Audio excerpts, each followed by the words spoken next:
Shalom Vracha les filles, Boker Tov, j'espère que vous êtes en pleine forme, Be'ezrat Hashem, avec un cœur rempli de joie et de gratitude. J'espère que vous avez pu profiter de la cérémonie d'ouverture des festivités pour le 50e anniversaire de la libération de Jérusalem, avec beaucoup de gratitude, avec beaucoup de remerciements, avec un cœur rempli, je ne sais même pas à quel point on peut être rempli de remerciements vis-à-vis d'Hachem, de nous faire vivre ces jours après des exils tellement difficiles, se retrouver tous ensemble en train de chanter devant les murailles, devant les chomot de Jérusalem, assister à cette réunion du Ham Israël, et on l'a vu ô combien unis hier de toutes les sortes, avec kippa, sans kippa, avec kippa sroga, avec kippa noire, de toutes les sortes, tout le monde chanter, tout le monde s'unir, tout le monde être réjoui d'être là pour proclamer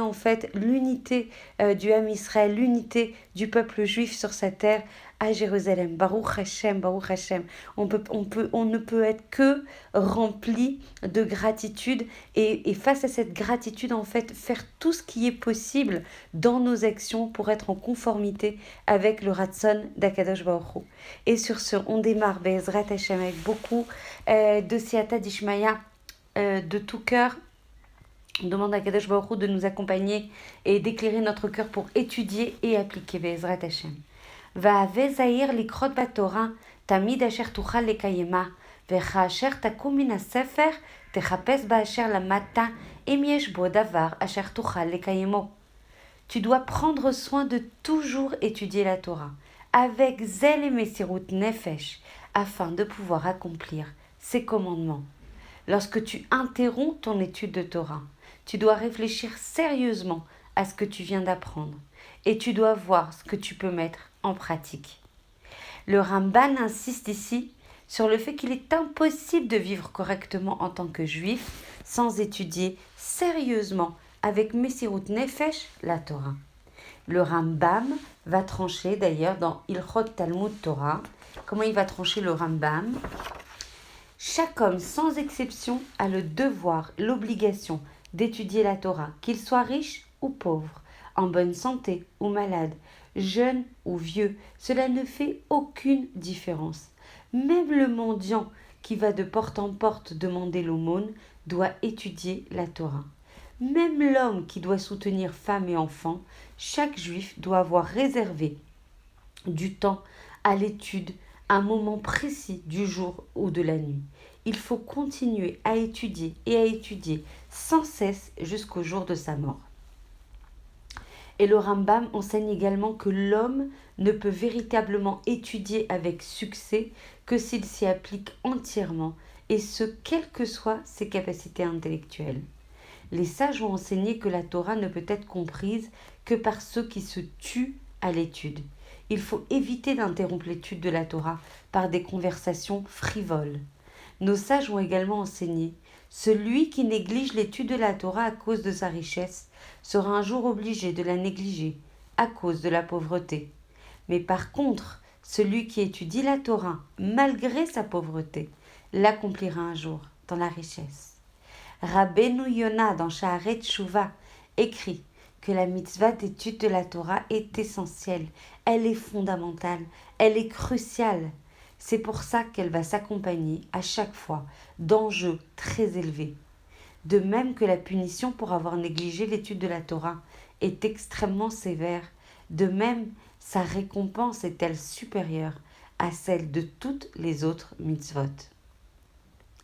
Et le Talmud Brachot écrit « Celui qui se trouve frappé d'infortune doit analyser sa conduite comme il est écrit « Nechepsa darkenu, venerkera venashuva ad Hashem » Examinons, analysons notre conduite. S'il ne parvient pas à trouver sa faute, il peut être certain que sa punition correspond au temps perdu sans étudier la Torah. Et le commentateur explique ainsi « Nul homme n'est exempt du péché. On pêche tous. Celui qui scrute intensément son âme sans y trouver aucune faute est nécessairement très mal pourvu pour cette recherche. Et donc, comment on fait pour faire le Cheshbon Nefesh ? Comment on fait pour mieux se connaître ? Comment on fait pour analyser ses actes et progresser. La connaissance de la Torah est avant tout un outil. C'est elle qui va définir l'étendue des obligations et des dettes de l'homme envers son Créateur. Celui qui pense être spirituellement parfait n'a certainement pas rempli correctement son devoir d'étudier la Torah. Et le Talmud, dans Avodah Zara, rappelle que Rabbi Pinchas ben Yair avait mis au point un programme détaillé pour atteindre la perfection spirituelle. Torah mevia et liyad zeirut mevia l'idée zrizut. Rabbi Pinchas ben Yair disait: la Torah va t'aider à t'amener à l'introspection, au cheshbon nefesh, et l'introspection que tu vas accomplir va te mener à la rapidité d'action. Celui qui n'est pas enraciné dans la lumière de la Torah dans son étude va manquer de critères. Comment on va s'évaluer? Comment on va juger en fait de la véracité, de l'authenticité, de la conformité de nos actes si on n'est pas éclairé strictement par la Torah? On va manquer de critères d'auto-évaluation. L'étude de la Torah est donc un préalable, un prérequis indispensable à l'introspection efficace. Le Chafetz Chaim racontait qu'il avait appris à apprécier la valeur de la Torah grâce à Rav Israël Salanter. Il lui était une fois arrivé de passer la nuit dans un hôtel de Vilna, dans la chambre adjacente à celle de Rav Israël Salanter. Tard dans la nuit, le Chafetz Chaim avait collé l'oreille au mur et avait entendu Rav Israël méditer, répéter de manière extrêmement émouvante la Mishnah de Avot. Celui qui néglige l'étude de la Torah renonce à son droit à la vie. Celui qui néglige l'étude de la Torah renonce à son droit à la vie. Ces sons inquiétants, quoique étouffés, avait marqué donc le Chafetz Chaim à jamais. Et le Chafetz Chaim écrivait: si on apprenait que des archéologues venaient de découvrir un livre écrit par l'ange Gabriel, mais quel ne serait pas notre désir de le lire? Ne serait-ce que le livre de l'ange Gabriel. Or nous avons là un livre écrit par Hachem lui-même et nous pouvons le survoler. Franchement, moi ça me touche aux larmes. En fait, on ne se rend pas compte quelles sont les pierres précieuses qu'on a à disposition. Si on se rendait compte, évidemment qu'on passerait du temps aussi à travailler pour avoir la parnassa, mais on ne pourrait pas se décoller de l'étude de la Torah, donc de la pensée et de la volonté d'Akadosh Baruch Hu, et donc de la connaissance d'Akadosh Baruch Hu, et du coup ce branchement de lumière, de vitalité, de force et d'espoir nous alimenterait toute la journée autant que possible, autant que ça nous est possible. Il disait également: les paroles de Torah sont comparables à des pierres précieuses. Combien c'est vrai! Les paroles vaines ressemblent à de la saleté. Celui qui interrompt son étude de la Torah pour bavarder est semblable au roi qui mélange des saletés aux diamants de son trésor. Et le Chazon Ish écrit dans ses lettres: celui dont l'étude est sans cesse interrompue ne peut espérer réussir. Il est sage de s'organiser pour pouvoir parvenir à une concentration extrêmement sérieuse. On peut pour cela étudier plusieurs sujets par jour afin que chacun d'eux garde l'attrait de la nouveauté. Par exemple, on peut étudier le Chumash avec Rashi, Mishnah, Moussar et Talmud. Bon, ça concerne plutôt les hommes, mais nous, tout ce qu'on peut étudier dans toutes, que ce soit des halachot, que ce soit de la pensée juive, que ce soit en fait les fêtes juives, que ce soit la tfila, que ce soit le sens de la tfila, que ce soit les secrets de la tfila, que ce soit la tarata mishpacha, que ce soit le chinuch yeladim. On peut également extrêmement varier les sujets et on sera rempli de joie, on sera rempli d'apaisement, on sera rempli de confiance en la vie en Akadosh Baruch Hu. Il est également recommandé d'étudier avec un compagnon compétent, mais l'essentiel est de se rappeler que même celui qui étudie seul est en présence d'Akadosh Baruch Hu.